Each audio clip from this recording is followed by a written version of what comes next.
Hi, this is Eric Martin. We're Board Game Geek here looking at 7 Swords from Gen X Games from Oscar Arevalo. And Yes. here with Rachel to Yes. explain the game and Okay. tell us what it's all about. This is a billiards. Every year, the poor pillars have the visit of some bandits to steal the food and the supplies. So the objective of the games is from the bandits to get it out of the billiards, and for the samurais who are defending the billiards to get it in the billiards, inside the billiards. There are 40 points in the game, so the bandits must try to get into the billiards. You have palisade, you have bows in the billiards, and you have some billiards hiding on houses to help you if you are the samurai.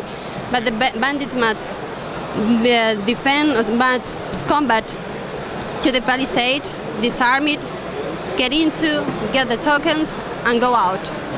And it's a 2-player game only, where Yes, one player is playing off that. players. Okay, so they can combat against the samurai. They can combat at distance with the arrows, and the samurai can do 3 actions. That is, combat actions. Every time they do an action, they must use one of these tokens. When they use 1 token, they can't combat anymore.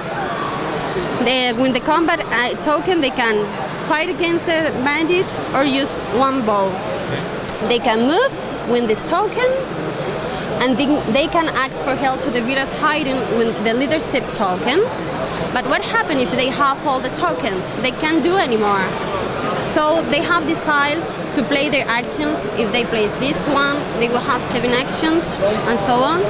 And in the other side, they have these icons. With this icon, they will be able to remove all the combat tokens. So they will From be all able, of them? From everybody? Yes, from all of them. This is for the leadership, movement, 2 of whatever kind, or whatever. But with this side, you don't have any action to play with. So you must be very careful what you do, because if you do all the things with her, you won't be able to play again until you remove all the tokens. In the other side, it's very cheap for me to play the bandits. This is the cards, so I will get into with a lot of them. You must be very careful. So if you use too many of these, I will have more actions. I have actions per each tokens you have on your samurais, and because of these cards. At the beginning of my turn, I will discard 1 of these cards. This is the side the samurai will see, and this is the side I will see. These cards have letters as the sector. All the sector have different letter.